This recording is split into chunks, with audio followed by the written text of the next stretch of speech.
Kaixo guztioi, begira pentsatu duzue inoiz nola irisi garen gaur ezagutzen ditugun hiri handi eta zarataso horietara. Historia honen hasiera erdiaroan dago, bai horixe. Gaurkoan denboran atzera egingo dugu bidaia txiki bat eta ikusiko dugu nola igaro ginen zelai mundu batetik hirien mundura. Prest, goazen ba. Imaginatu pizka bat, 6 mendean gaude. Europa ia osorik horrelakoa zen. Landa eremuak nonai.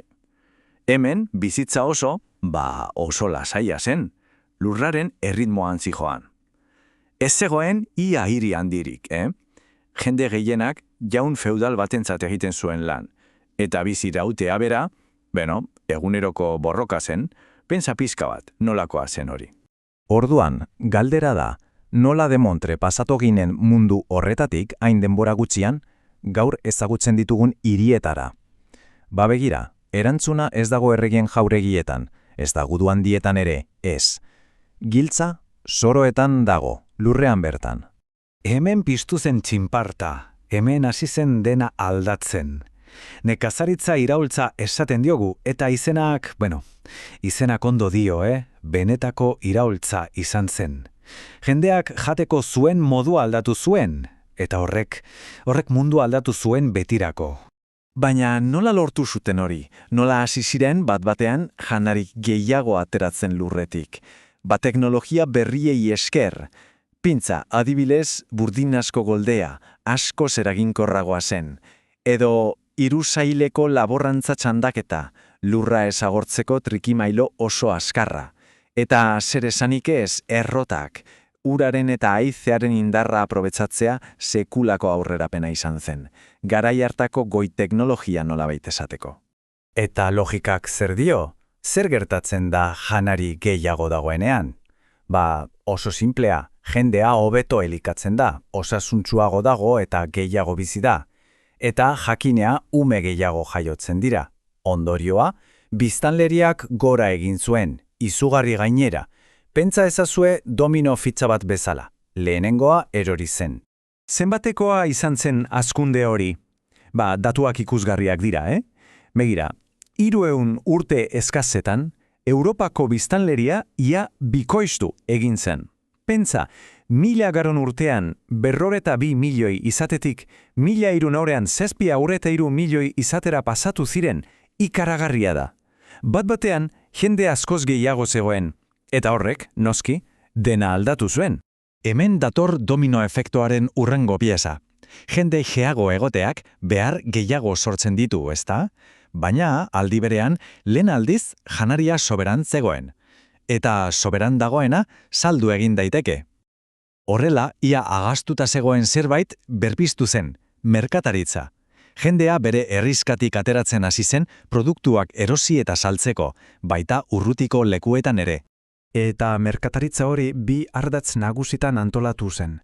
Alde batetik, hegoaldean Mediterraneko bidea zegoen, pentsa Italiako edo Espainiako hirietan. Handik sartzen zen ekialdeko luxua, zeta, espeziak, bestetik iparraldean Atlantikoa eta Baltikoko bidea. Hortik beste gauza batzuk mugitzen ziren, lehengaiak batez ere, artilea, egurra. Europa berriro konektatzen ari zen. Imaginatu Europa giza gorputz bat balitz bezala. Bide horiek guztiak zainak lirateke, odol zirkulazioa. Eta zain horietatik ez ziren produktuak bakarrik mugitzen, Haiekin batera ideiak, kultura eta noski zendea ere mugitzen ziren. Mundua txikiagoa eta konektatuagoa bihurtzen ari zen. Eta zer sortzen da bidegurutze horietan guztietan? Merkatariak elkartzen diren lekuetan? Zerbait berri eta oso indartsua. Hiriak berpiztu ziren. Hasieran merkatu txikiak ziren, baina denborarekin, bizitzaz, jendez eta aukeraz beteriko zentro handi bihurtu ziren. Kontrastea ikaragarria da ez. Alde batetik, lehengo mundua dugu. Soroen mundu lasaia. Eta bestetik, mundu berria. Harresiz eta dorrez betetako hiria, zaratatsua jendez gainezka. 2 mundu, 2 bizimodu, aurrez aurre. Hemen hasten da gizarte feudala desagertzen eta gizarte modernoago bat sortzen. Baina zergatik joaten zen jendea hirietara? Zerk erakartzen zituen hainbeste? Lana noski, baina bazegoen arrazoiari indartsuago bat, askatasuna. Hirian ezinean jaun feudal baten jabetzakoa. Garai hartako esaera batek zioen, hiriko aireak libre egiten zaitu. Eta egia zen, aukera berrien mundu bat zen, zure bizitzaren jabe izateko aukera. Eta askatasun hori esen hitz polit bat bakarrik, ofiziala zen. Forua deitzen zen dokumentu batean jasotzen zen, erregek ematen zetien hiri berriei jaun feudalen boterea ahultzeko. Foru horrekin, hiriak bere burua gobernatzen zuen, bere legeak zituen, bere agintariak, nolabait esateko independenteak ziren, botere jokoa guztiz aldatzen ari zen.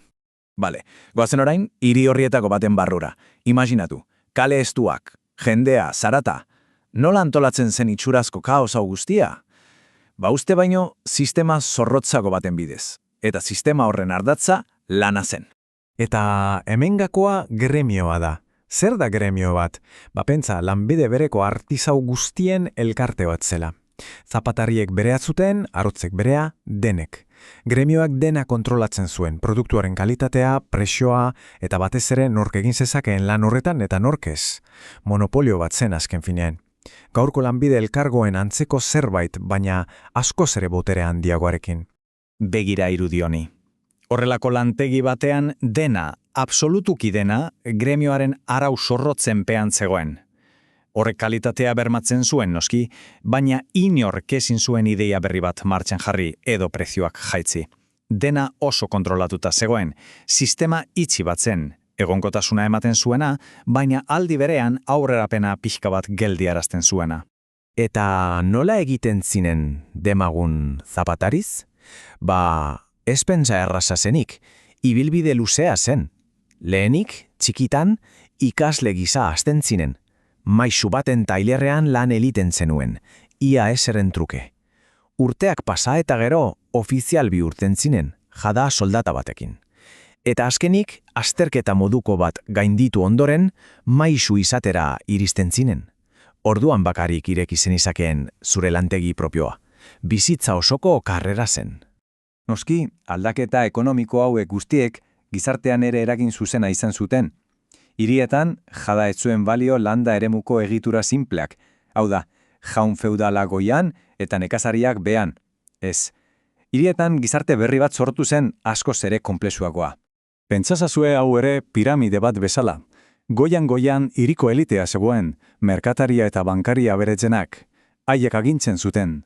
Erdialdean artisauak genituen, gremioetako maisuak batez ere, klase ertein moduko bat.